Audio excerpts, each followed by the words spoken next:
Assalamualaikum warahmatullahi wabarakatuh. Kami dari kelompok 6 yang akan menjelaskan audit tata ruang Kecamatan Cilincing, Jakarta Utara. Keanggotaan kami ada 5 orang. Yang pertama saya sendiri, Gana Rahadian Firdaus. Lalu yang kedua ada Cantika Maulidina. Yang ketiga ada Khairuni Samatondang. Yang keempat ada Alivia Safa. Dan yang terakhir ada Faza Fahira.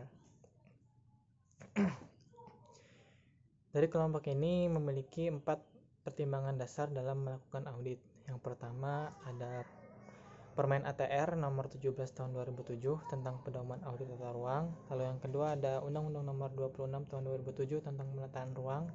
Yang ketiga ada Perda Provinsi DKI Jakarta nomor 1 tahun 2014. Dan yang terakhir ada Perda Provinsi DKI Jakarta nomor 1 tahun 2012. Berikut merupakan peta administrasi Jakarta Utara. Wilayah yang kami ambil berada paling kanan dari Jakarta Utara, yaitu Kecamatan Cilincing yang diberi tanda berupa lingkaran. Jika melihat pada peta zonasi Jakarta Utara, Kecamatan Cilincing sudah memiliki zona-zona yang telah ditentukan berdasarkan Perda Provinsi DKI Jakarta nomor 1 tahun 2014. Lalu berikutnya adalah peta penggunaan lahan Jakarta Utara. Jika dibandingkan dengan peta zonasi yang telah disusun di Perda Provinsi DKI Jakarta nomor 1 tahun 2014, masih terdapat beberapa wilayah yang belum teroptimalkan, sehingga untuk beberapa tahun ke depan masih dapat dilakukan realisasi dari rencana tersebut. Lalu selanjutnya ada peta pola ruang Jakarta Utara. Berdasarkan peta pola ruang Jakarta Utara, Jakarta Utara ini didominasi oleh kawasan industri dan kawasan perumahan dan fasilitas lainnya. Dapat dilihat dengan warna legenda yang berwarna kuning yang menunjukkan kawasan perumahan fasilitasnya, dan warna abu-abu yang menandakan kawasan industri dan pergudangan. Oke, baik. Selanjutnya kita masuk ke data kependudukan. Ini merupakan tabel jumlah penduduk berdasarkan jenis kelamin. Jadi jumlah penduduk perempuan dan laki-laki terbanyak terdapat di Kelurahan Kalibaru, di mana jumlah laki-lakinya sebanyak 43.144 jiwa dan perempuannya 41.347 jiwa.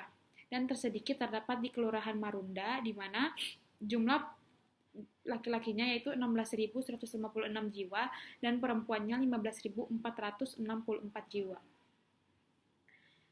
Selanjutnya sarana dan prasarana existing. Untuk sarana pendidikan sendiri di kecamatan sudah tersedia baik negeri maupun swasta. Sekolah negeri tertinggi terletak di Kelurahan Semper Barat, yaitu tingkat sekolah dasar sebanyak 13 unit, sedangkan sekolah swasta tertinggi juga terletak di Kelurahan Semper Barat sebanyak 12 unit. Selanjutnya sarana kesehatan. Sarana kesehatan di Kecamatan Cilincing tergolong cukup dalam jumlah dan juga persebarannya.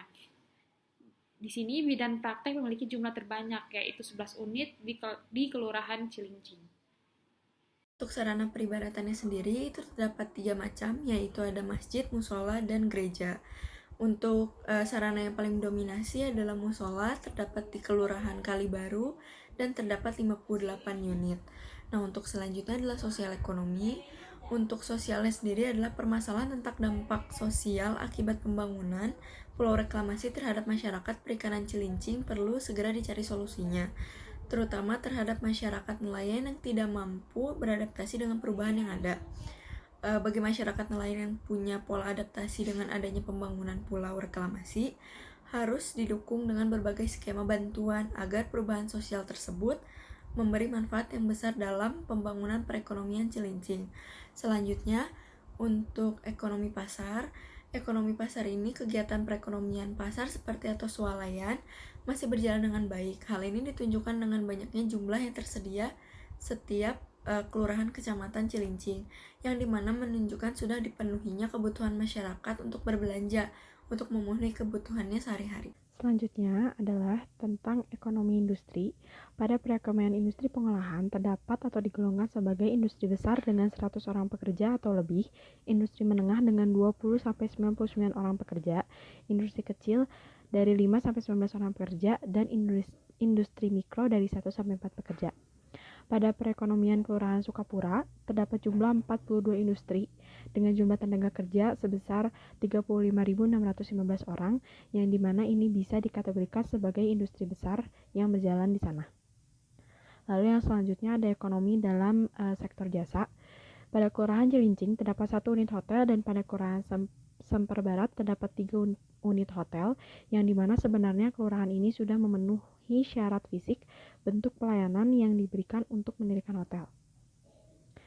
Lalu berikutnya, ekonomi dalam bentuk koperasi terbagi menjadi 2 jenis koperasi, yaitu koperasi simpan pinjam dan juga koperasi serba usaha. Dan untuk perekonomian di bidang koperasi ini masih banyak unit yang tersedia, sehingga dapat dikatakan unit keuangan untuk masyarakat masih berjalan baik. Dan untuk jumlah tertinggi itu ada di Kelurahan Kalibaru, yaitu sebesar 14 koperasi, dan jumlah terendah ada di 2 kelurahan, yaitu Kelurahan Rorotan dan juga Kelurahan Marunda. Lalu selanjutnya di sini ada penyimpangan penggunaan lahan, di mana dapat dilihat dari peta di samping terdapat beberapa titik lokasi terjadinya penyimpangan penggunaan lahan, yang mana seharusnya pembangunan ini disesuaikan dengan Perda Provinsi DKI Jakarta Nomor 1 Tahun 2014 tentang Rencana Detail Tata Ruang dan Peraturan Zonasi. Lalu di sini terdapat validasi hasil overlay peta dan penyimpangan lahan. Yang pertama ada di Kelurahan Marunda dan di Kelurahan Rorotan, di mana di sini terjadi alih fungsi lahan, di mana berdasarkan peruntukan pola ruang merupakan kawasan perlindungan setempat, sedangkan menurut kondisi existing merupakan permukiman. Dan untuk ketentuan peraturan zonasinya, adanya pembangunan dengan syarat 10 meter dari sungai. Lalu selanjutnya di sini juga ada hasil validasi dan overlay peta dan penyimpangan lahan di Kelurahan Semperbar, di mana di sini juga terjadi alih fungsi lahan berdasarkan peruntukan pola ruang merupakan kawasan peruntukan industri tingkat 1, sedangkan di kondisi existingnya merupakan permukiman. Dan untuk ketentuan peraturan zonasinya ditetapkan sebagai kawasan strategis nasional. Lalu selanjutnya ada di Kelurahan Sukapura, di mana ini juga terjadi alih fungsi lahan berdasarkan peruntukan pola ruang merupakan kawasan peruntukan industri tingkat 1 dan pengamanan jalur kereta api. Sedangkan menurut kondisi existing terdapat perdagangan dan jasa atau permukiman. Dan ketentuan peraturan zonasinya ditetapkan sebagai kawasan strategis nasional dan sebagai pengamanan jalur kereta api. Lalu di sini juga ada rincian penyimpangan lahan, di mana kami melakukan validasi berdasarkan keadaan existing berupa penampakan citra satelit, dan ini merupakan rincian dari 4 titik lokasi yang telah kami validasi. Sekian dari kelompok kami. Wassalamualaikum warahmatullahi wabarakatuh.